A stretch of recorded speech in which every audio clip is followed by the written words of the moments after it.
छत्रपती शिवाजी महाराजांच्या हिंदवी स्वराज्याच्या स्थापनेमध्ये छत्रपती शिवाजी महाराजांच्या सोबत जे मावळे होते त्या मावळ्यांमध्ये 18 पगड जातीचे, 12 बलुतेदार असतील, भटके विमुक्त असतील, मायनर ओबीसी सर्व समाजातली सगळी लोक हे महाराजांच्या बरोबर जीवाला जीव द्यायला तयार होती आणि महाराजांनी ह्या सर्वांना सोबत घेऊन हिंदवी स्वराज्य स्थापन केलं।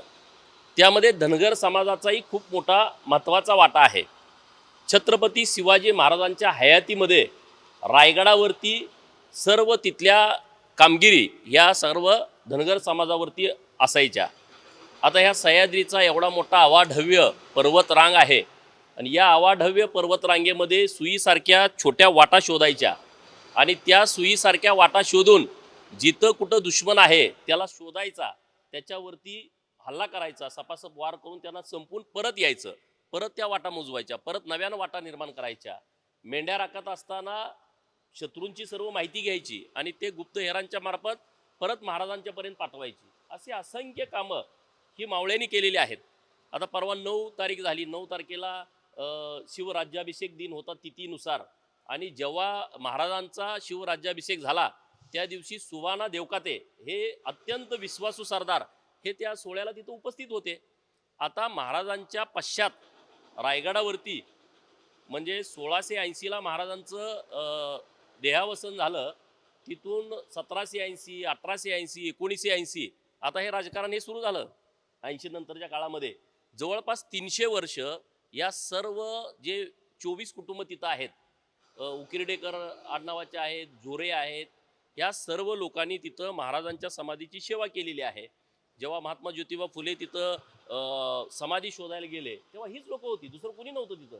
हे सगळे तिथं येणाऱ्या जाणाऱ्यांची चौकशी करणं, त्यांची सेवा करणं, त्यांना छत्रपती शिवाजी महाराजांचा इतिहास पूर्णपणे सांगणं।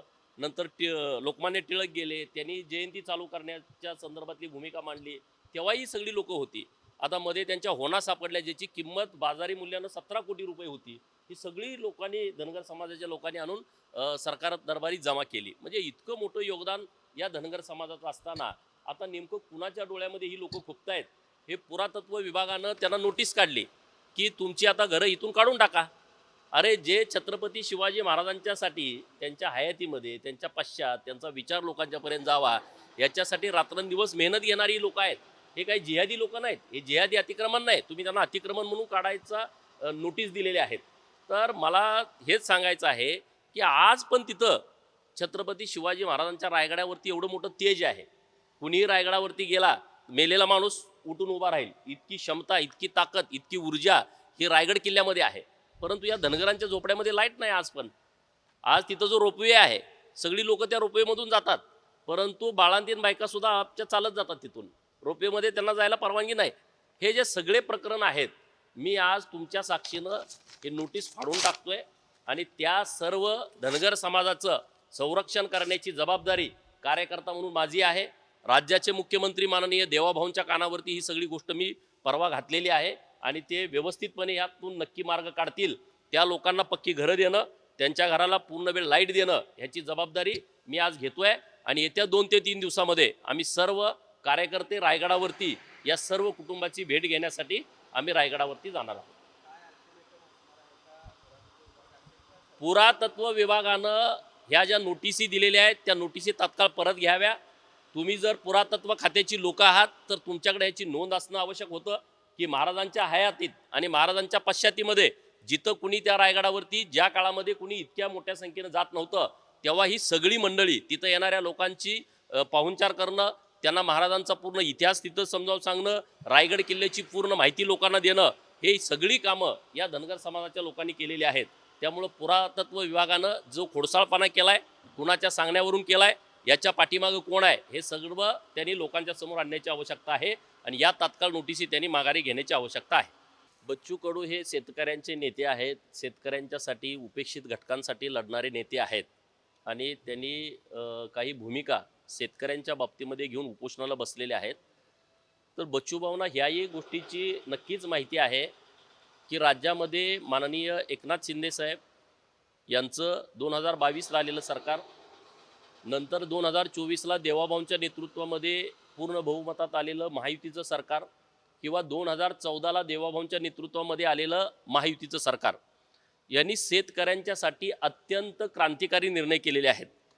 देवाभाऊ जेव्हा 14 ते 19च्या टर्ममध्ये मुख्यमंत्री होते तेव्हा जवळपास 49,000 कोटी रुपये केंद्र सरकारकडून या महाराष्ट्रातल्या दुष्काळी पट्ट्यातल्या शेतकऱ्यांना कायमस्वरूपी शेतीसाठी पाणी मिळावं म्हणून इतका मोठा निधी पहिल्यांदा उपलब्ध करून दिला होता. पंतप्रधान सिंचाई योजना, अन्य काही योजनांच्या माध्यमातून, जेणेकरून मीही दुष्काळी तालुक्यातला कार्यकर्ता आहे की माझ्याही भागात या नद्यांचं पाणी आलेलं आहे. आता देवाभाऊंनी सरसकट शेतकऱ्यांना वीज बिल माफीचा क्रांतिकारी निर्णय घेतला. अनेक आंदोलनं, अनेक मोर्चे, अनेक मागण्या व्हायच्या, अनेक निवडणुकामध्ये जाहीरनाम्यामध्ये विषय यायचे की शेतकऱ्यांना वीज बिल माफ झालं पाहिजे. तर 7.5 HP पर्यंतचं वीज बिल माफ हा अत्यंत क्रांतिकारी निर्णय आहे शेतकऱ्यांच्या बाबतीमध्ये.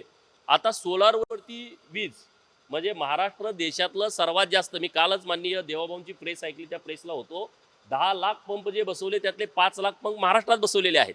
म्हणजे शेतकऱ्यांच्या बाबतीमध्ये अत्यंत चांगले निर्णय. 1 रुपयामध्ये पीक विमा, 500 मीटरवरती विहीर खोदता येत नव्हती रोजगार हमीमधली, आता ती विहीर तुम्हाला खोदता येते. 500 मीटरची अट उडवून टाकली.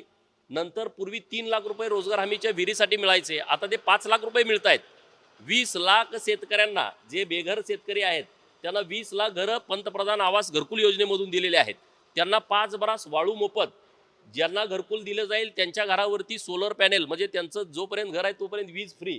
असे अनेक क्रांतिकारी निर्णय घेतलेले आहेत. नक्की बच्चूभाऊंच्या याही बाबतीमध्ये, आता मी तर एवढा वरिष्ठ नेता नाही, परंतु सरकार अत्यंत शेतकऱ्यांच्या बाबत सकारात्मक आहे, संवेदनशील आहे आणि नक्की देवाभाऊंच्या नेतृत्वामध्ये चांगले निर्णय शेतकऱ्यांच्यासाठी होतील. बच्चूभाऊंनी या सगळ्या गोष्टीवरती विश्वास ठेवण्याची आवश्यकता आहे. मला काय अत्यंत ह्या सगळ्या सिरियस गोष्टी वाटत नाही. मी पहिल्यापासून ही भूमिका मांडत आलो आहे आणि तुम्हाला विषय पण नाही.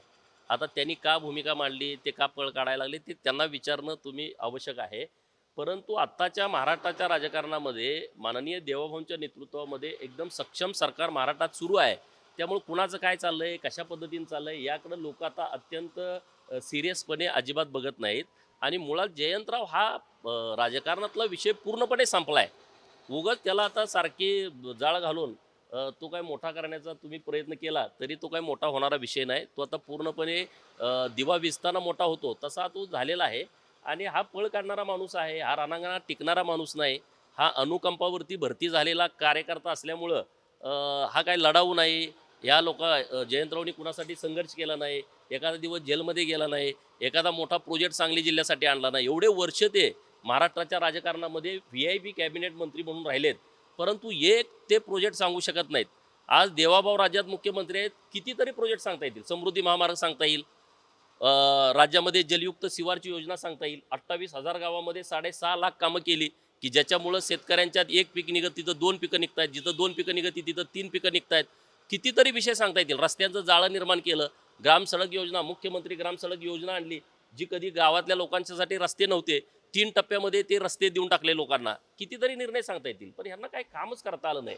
त्यामुळे आता त्यांनी कुठं असलं नसलं, प्रदेशाध्यक्षपद असलं तर तो आता त्यांच्या पार्टीचा विषय आहे. मी त्याच्यावरती जास्त म्हणजे आता बऱ्यापैकी बोललोय, पण आता ह्याच्यापेक्षा जास्त बोलणं आता हा काय आहे.